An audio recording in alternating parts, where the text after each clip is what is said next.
Hey, what's up guys? It's Checkmate Flips, and today we're going to talk about how to do an eBay auction correctly. That way you make the most profit. So if you're interested in this, please subscribe, please like the video. It really helps the algorithm out. Glad to see your guys' support recently. So let's get right into this. Probably the number one main thing that you don't want to do with an eBay auction to start is put your bid in before the very end. People will often put their bid in before the very end because they think, you know, if I just outbid them, it'll be fine and I'll get the auction. But what happens when you put your bid in before the end is that someone else just comes and outbids you.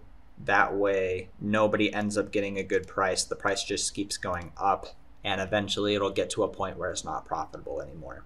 Instead of putting your bid in way early or even days early, the better way to do it is to put your bid in at the very last second, probably 5 seconds before the very end. So at the end of this, I'll demonstrate how to do that. What you want to do before that, this would probably be step number 2, is to make a plan for what you are planning on paying for this item and looking through the whole listing and just being sure that this is something that you actually want to buy and that you have a ASIN to sell it on Amazon with. So we're going to go ahead and do that now. So we're looking at the photos here.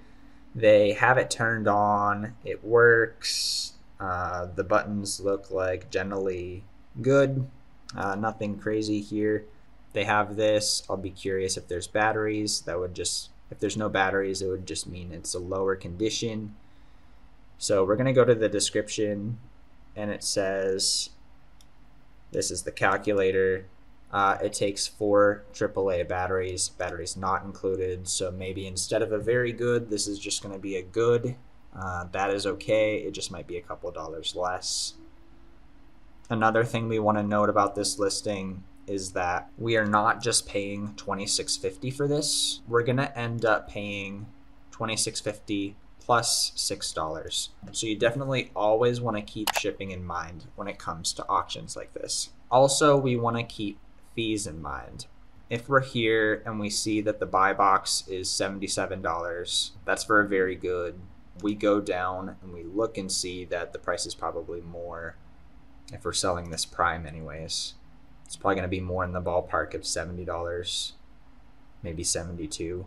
It's not just going to be a straight 72 minus like the 27 minus 6 minus 33. There are fees involved here. We're not going to make a straight $39 profit from this.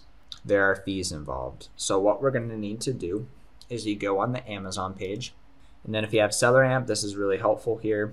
But what you can do is you type in your 73. If you were to get this for free, that would be $60 profit. So you just have to note that there's over $10 in fees here. And that's fine. We just have to make sure that we know exactly what our maximum that we can pay for this item is. So for me on this item, I would probably want to get at least 35% ROI with this. Maybe $45 is what we would look for. Maybe 44. Somewhere around $45, we would just say. So $45 is the maximum that we can pay total for this item. So now we're going to keep that $45 in mind. That's our plan. That's the most that we're willing to pay. And that includes the shipping. So therefore, our max bid, if we want to be really exact about it, is $39.10. When we place our bid, this is going to be the maximum that we pay. And the cool thing about eBay, if you got this far into the video, is if this was the last second and we enter $39.10 and nobody else places a bid, our bid is going to enter and it's only going to register as, I think, $27.50.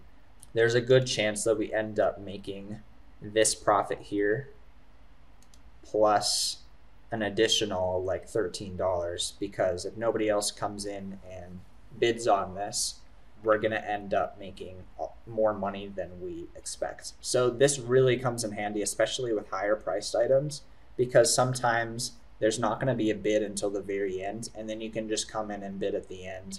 And if nobody else bids with you, you end up getting a really good deal on items. On this item, I just know from experience and like from the sales rank that this is a pretty popular item. So the chances of us not having anyone else bid on this item is pretty small. And there is a chance that this item does get bid up higher than this price by the time this timer goes to 0.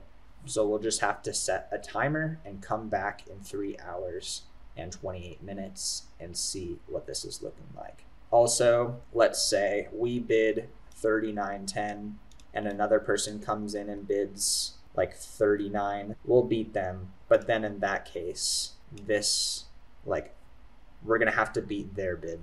We don't want to just like throw $500 in here, because if for some strange reason someone comes in and bids $400, we're gonna beat their bid by $1 and we're gonna end up paying $401. You kind of just want to enter your max bid and hope for the best with that.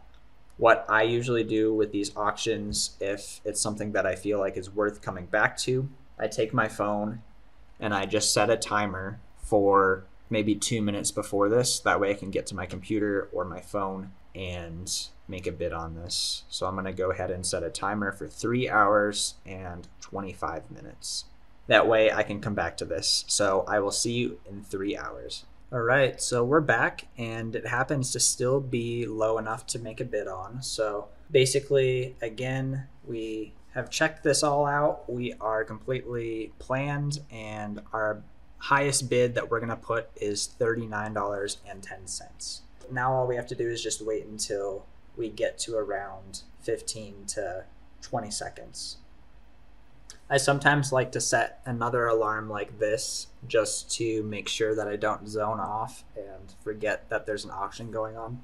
As we get closer, I'm guessing there's probably going to be 1 or 2 more people who bid, and then at the end it'll go up more. So there is still a possibility that we don't get this auction, but also people could have just forgotten about it. We had to set an alarm to get to this. That's how it goes. So we have about 18 seconds left. We have our bid in, we're signed in and everything.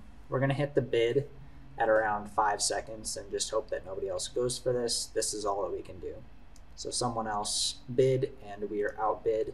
They were willing to pay more, and that's that. That's just how it goes sometimes. Y'all have to do a few of these auctions sometimes in order to get it. It'll work better on less popular items, but you will still sometimes get a great deal on something like this. So if this was helpful for you, then feel free to help me out by subscribing. This is how you do eBay auctions the correct way without spending too much money and without completely destroying the profit margin. Hope you have a great day. Take care.